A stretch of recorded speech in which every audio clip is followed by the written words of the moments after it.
the Christmas tree. Jesus is the tree of life. And the Christmas tree manifests that Jesus is our tree of life, because he hung accursed on a tree for us. For the scriptures do say, cursed is anyone who is hung on the tree. He bore the curse for us. And therefore, it is appropriate for Christians to have Christmas trees to point us to the true tree, which is Christ. We light up the tree, for Jesus is the light of the world. He brings light, and we are his light bearers, in that we are Christians. We do not hide it under any bush, but instead we use it. And as you see, I put my Christmas tree in front of the biggest window in my house, so that all who drive by see the light that's reflecting off of the tree, which again points to Jesus. The red skirting underneath the tree is for the blood that pours from the tree of life onto us. The gifts under the tree, which this is not done yet, but we've got some wrapped, are the gifts which Jesus gives us in his word and sacraments.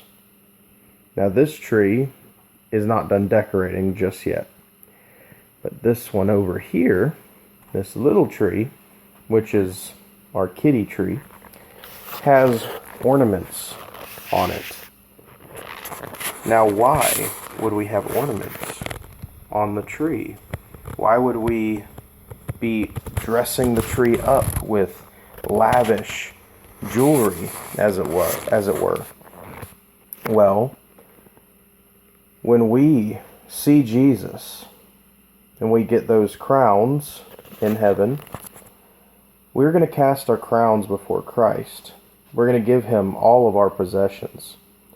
The possessions, of course, that he gives us. The gifts which he gives to us. And so these ornaments signify and proclaim that we are going to lay our crowns before Christ, that we're going to put it all back on him, as he very well deserves. The same thing would go for tinsel, or in this case what we use, the rope tinsel.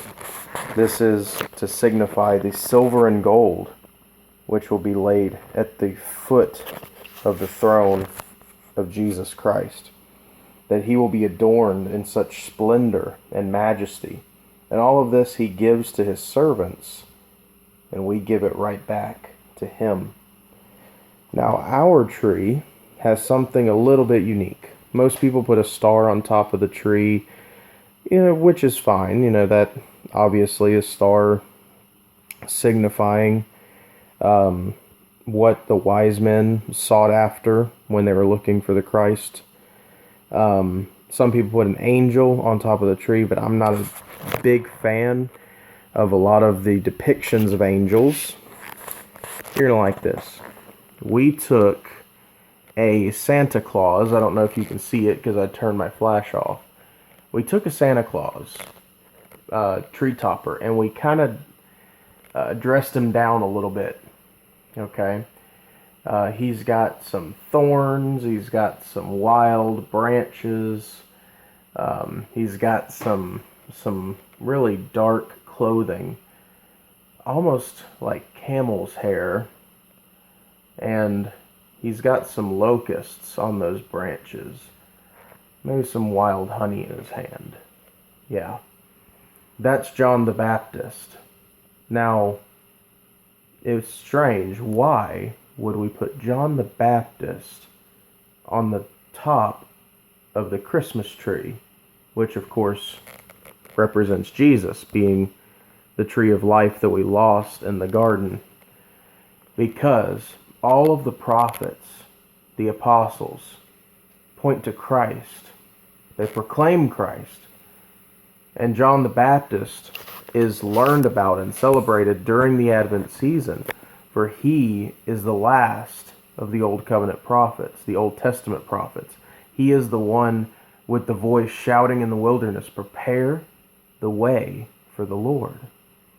And so, at the top of Mount Zion, at the top of the tree, stands all of the testimony of the prophets, proclaiming that this Christ would come to be our tree of life, to die on the tree for us, to shed his blood for us, to be born, as we see right here in the nativity scene, to be born a small, helpless little baby boy that is currently in the midst of his birth, crushing the devil and all of the powers of sin and hell with his little tiny infant feet, burying all of our sins and coming to save his people.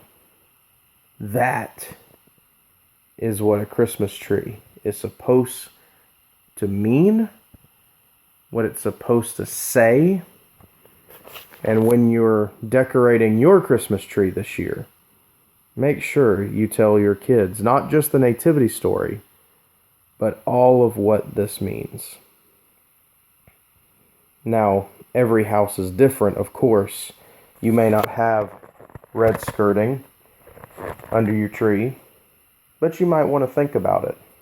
It's a good symbol. I see a lot of people put white for snow. That could also mean purity that's flowing from the tree. Also, gold and silver, another thing that can go along with the ornaments on the tree, which again signify all of the things that is going to be laid at Jesus' throne on the last days. Of course, some things are going to be quite universal, like the lights on the tree. Jesus is the tree of life. The tree itself being a manifestation of Jesus being the tree of life and giving us what we lost when we fell in the garden. Of course, you might have an angel on your treetop, or you might have a star. Explain those things, especially to your children. The gifts are pretty universal, and you can let your kids know that this is actually what is meant by the presents. I hear a lot of people saying that it's the gifts that the Magi brought. They brought gifts to Jesus, and that's partly true, but the real meaning behind the gifts under the tree is the gifts of word and sacrament, what Jesus has given us to know the truth. So that's the meaning behind some of these Christmas symbols. No, it is not pagan to put a tree in your house. We're not worshiping the tree. We are worshiping the true light, which the tree points us to, which is Jesus. It's a reminder of who Jesus is and what he came to do, to die on a tree for us, to be our tree of life. And it's just kind of stupid to say that this is pagan, especially when, if you are an actual ancient pagan, you would have went outside and worshiped the tree. You wouldn't have cut it down and killed it just to bring it in your house and worship it. That just doesn't make any sense.